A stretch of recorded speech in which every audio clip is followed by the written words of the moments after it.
Hello friends, સ્વાગત છે આપનું મારા કિચનમાં. આજે આપણે બનાવીશું ફરાળી સુખડી બનાવીશું. તો આ ફરાળી સુખડી બનાવવા માટે મેં અહીંયા 1 વાટકી જેટલું ઘી લીધેલું છે અને અડધી વાટકી સિંગોડાનો લોટ, અડધી વાટકી રાજગરાનો લોટ લીધેલો છે અને અડધી વાટકીથી થોડી વધારે મેં અહીંયા સેંગ લીધેલી છે, જેને શેકી લીધેલી છે અને એને મેં મિક્સરમાં આવી રીતે ક્રશ કરી લીધેલી છે અને 1 વાટકી જેટલો મેં અહીંયા ગોળ લીધેલો છે. તો હવે આપણે કઢાઈ મૂકીશું. કઢાઈની અંદર આપણે જે 1 વાટકી જેટલું ઘી લીધેલું છે તેને આપણે ગરમ કરવા મૂકી દઈશું. ઘી ગરમ આવે એટલે આપણે રાજગરાનો લોટ અને સિંગોડાનો લોટ બંને જ લોટ આપણે શેકી લઈશું.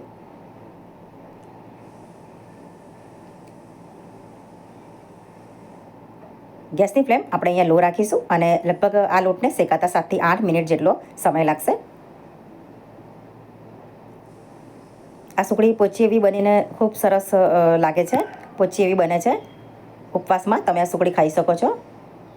તો 7 થી 8 મિનિટ થઈ જાય એટલે પછી તમે જોઈ શકો છો આવા બબલ અંદર તમને દેખાવા લાગશે.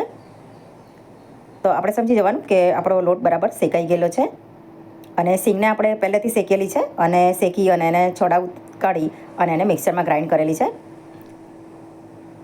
એટલે હવે આપણે સિંગનો જે ભૂકો છે તેને અંદર ઉમેરીશું અને સિંગનો જે ભૂકો છે તેને અંદર ઉમેર્યા પછી આપણે 3 થી 4 મિનિટ એને શેકી લઈશું. સિંગ ઉમેર્યા પછી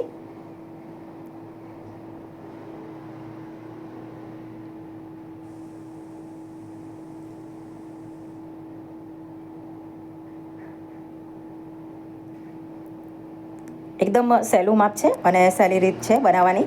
બન્યા પછી પણ ખૂબ સરસ લાગે છે, સ્વાદ પણ બહુ સરસ આવે છે. તમે જોઈ શકો છો આપણો બધો લોટ અને સિંગદાણા બંને સરસ રીતે મિક્સ થઈ ગયેલા છે. અહીંયા આપણે ગેસની ફ્લેમ ઓફ કરી દઈશું અને ગેસની ફ્લેમ ઓફ કર્યા પછી આપણે અંદર ગોળ નાખી દઈશું. જે 1 વાટકી ગોળ છે તે અંદર ઉમેરી દઈશું.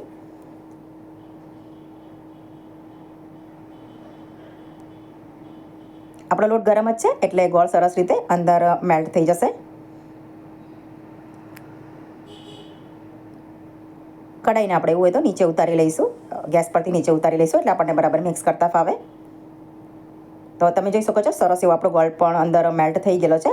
તો હવે આપણે એક અલગથી ડીશ લઈ અને એની અંદર આ સુખડીના મિશ્રણને આની અંદર પાથરી દઈશું. ડીશને આપણે ઘીથી ગ્રીસ કરી લઈશું આવી રીતે. ચારે બાજુ ઘી લગાવી પછી આપણે આવી રીતે મિશ્રણ અંદર નાખી દઈશું અને તાવેતાની મદદથી આપણે એને સરસ રીતે આવી રીતે પ્રેસ કરી દઈશું.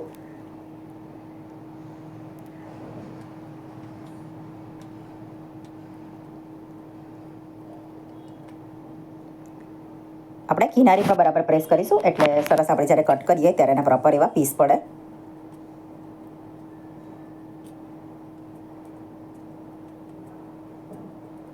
હવે નાઈફની મદદથી એને આપણે કટ કરી લઈશું.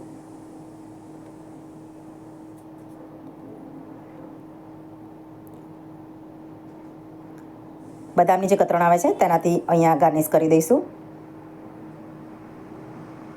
બદામની કતરણ ઉપર આવી રીતે નાખ્યા પછી પણ આપણે તાવેતાની મદદથી આવી રીતે પ્રેસ કરીશું એટલે બદામની કતરણ ઉખડે નહીં, નીકળી ન જાય. હવે આપણે એને કટ કરી લઈશું.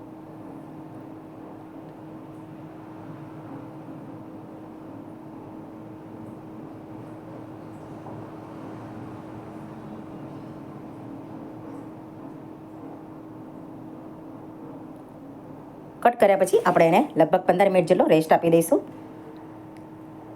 15 મિનિટ પછી આપણે જોઈ શકીએ છીએ એને આવી રીતે પીસ પાડીશું તો એકદમ સરસ પીસ પડી જશે.